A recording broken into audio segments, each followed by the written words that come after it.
Nangala matag social na pagkaon diri, may gani na fighter na kanan na nag-offer paborito na ako ang crispy kare-kare. Wow! Nya diri rapud ko makatila og tuna sisig na belly. Samot palamian og presko na sashimi. Og fiora nin mga lamian, og mga pambato na dishes anang kinahidulan na hotel sa Jensan.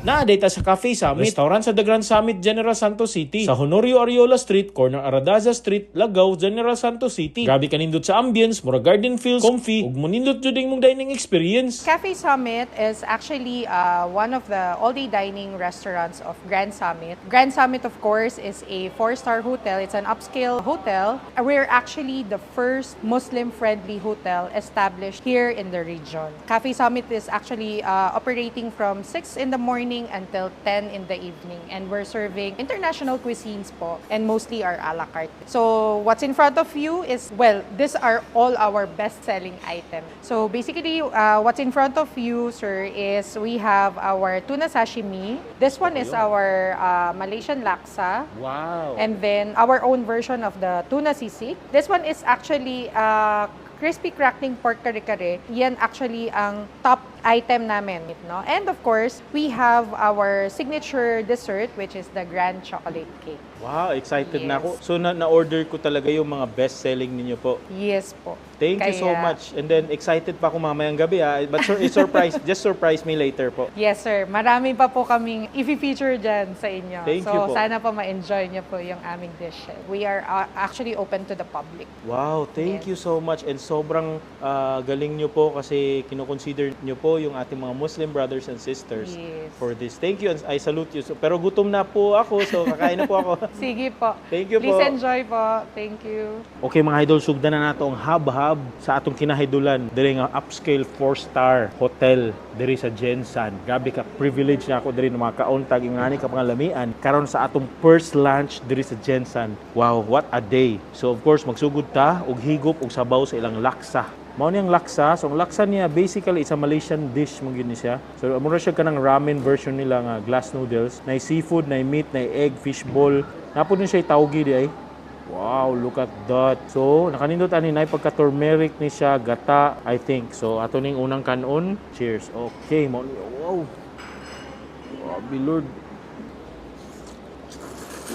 Ay, grabe kalami, bay. Mauni ang idol nga laksa na natilawan nato. Isa sa pinakalami.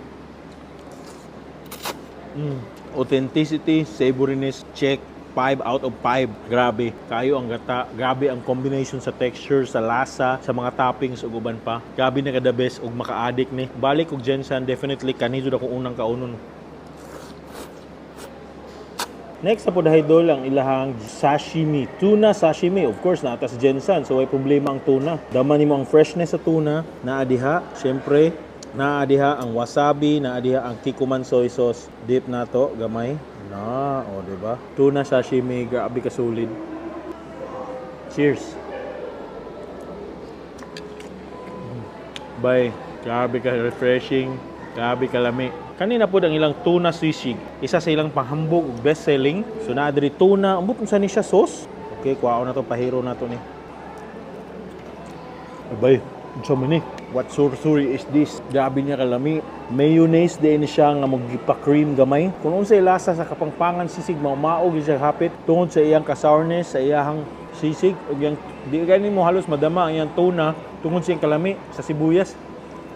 Well, grabe kalami. Next na po dahil ilang kare-kare, of course, na sila ana. Lahi ilang style silang kare-kare diri. Amro siya glechon kawali, pero ilahaning version. So ato ni sagol sa sauce, bagoong, mutangan nato og vegetable para balanced diet. Wow, grabe.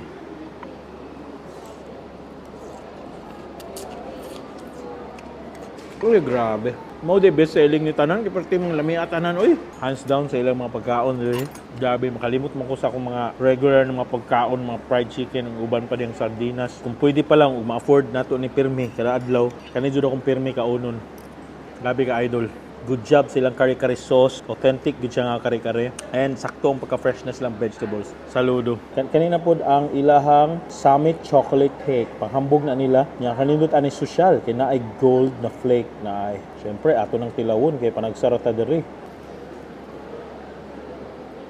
Grabe kalami. Grabe ka moist.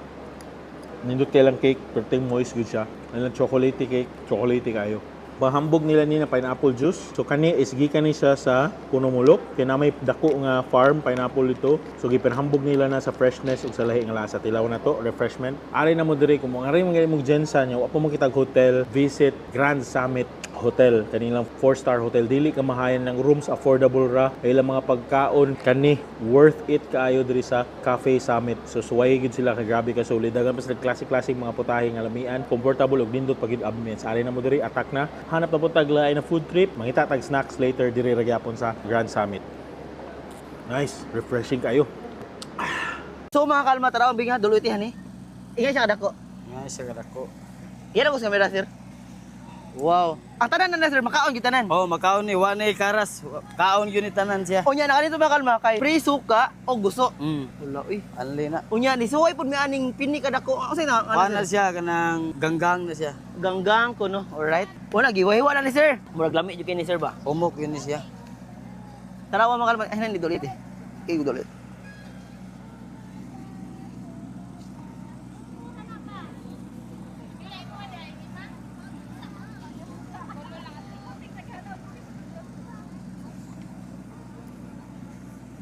Daghan na ganing mahiwa. Unya magpuno po tag puso sir no para masaya sur anon. Napa siya puso. Tingko ram puso. Wow. First time ko makatilo ning binga sir. Tagsa ra ni siya makuha. Dili taga adlaw makuha ang binga.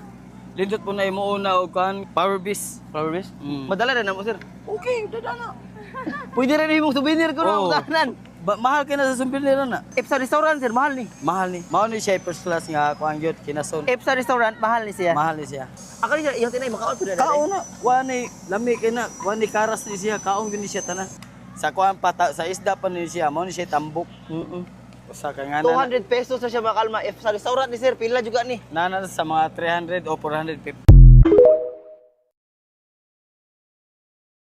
Manganhin na pud mi sa syudad sa Bohol Mapanga tagbilaran ikaduha na na kung anhi karon nang hapit na lang pud mig mga laaganan mga alas 4 sa buntag Mapanga nangandam na mi niya pag alas 5 mao na among paggikan mga tulo ni siya ka oras biyahion Mapanga grabe jud kalayo kay layo man maghunong-hunong mi kay magpahuway dinhi mi nagpahuway sa sapaan sa una tin-aw pa karon lubog na kay uwan-uwan man Mapanga mo mulubog jud na ang sapa katong una namong anhi sa tagbilaran Mapanga mao pud ni among uban karon ang amigo ni Didong ug iyang asawa sa among pag-anhi Mapanga na dyan mi tuyo niya kay nahuman naman mga una pud mi. Grabe na dyan namong gutuma kay mga alauna na ning orasa. Gibitbit na din ni Didong Mapanggang among mga pagkaon. Nagkatawa mi diring dapita kay naglibog asa ang gribi. Katubang gisud sa yahong namurag lugaw or kaning nasa plastik na gamay. Pag abli na mo aning plastik Mapanggang namurag sudlanan sa gribi mura man siyag patatas. Mas lami man tusluan kaning nasa yahong mao na lang jud akong gitusluan.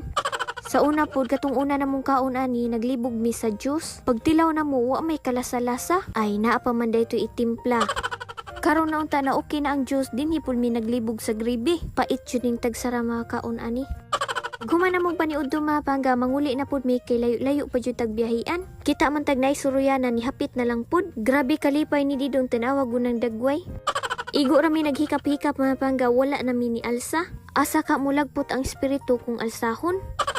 Dili lang din ni mao atong makitaan karon Mapanga daghan pa. Kumuanhi ka malingaw jud ka. Nakita na jud kog banog na duol. Kay atong makitaan ni Mapanga kanang nasa tumoy maglupad-lupad niya maigo na lang ta mo ingon banog. Pag humana mo didto Mapanga diri na pudta. Magdala ra kag pagkaon mutungtong na sila sa imong lawas. Isulit jud namo ang among pag-anhi Mapanga kay tagsaraman ta makadung og syudad. Katong una namong pag-anhi tarsier man among gihapit karon dinhi na pud. Nakita pud ay kog bag-ong amiga diri nagasinabot dayon mi kay pare-pareha magdagway. Ingon ana jud na basta parehas dali ra kay magkasinabot. Masuko ko ni siya kung makakita og ngipon mura ra pug ako basan tulon og utok. Sa unahan na pud Mapanga nakita na pud ta ni Lalay. Pero ang pangalan kuno ani niya tinuod kay Palangga. Magkasinabot ra pud mi ani kay pareha man mi Palangga. Ang panglas Mapanga kaning butterfly. Nindot jud unta tong manglupad tanan para malingaw jud ka. Pero hinuon Mapanga okay ra pud kayo kay mangbatog man sila. Dili bitaw pareha ng idlas kaayo. Kung imong kwaon mo batog ra pud sila. Bot lang pud mga pangga kung kanus apat ta makabalik diri. Manguli naman may paingon mga pangga ni hapit lang pud tag pugong kay namon pud sila baligya ng mga pugong or unsa pa dira. Pag human na mo mga pangga nanguli na pud ta. Dili na lang pud day mi mo hapit diri anhi naman ta atong pag-una mga pangga nag picture na ta diri. Sa tunga-tunga sa biyahe ni hunong na pud kay magtimo-timo ta kay gutom na kaayo. Yan na lang ta kutob mga pangga. Bye bye.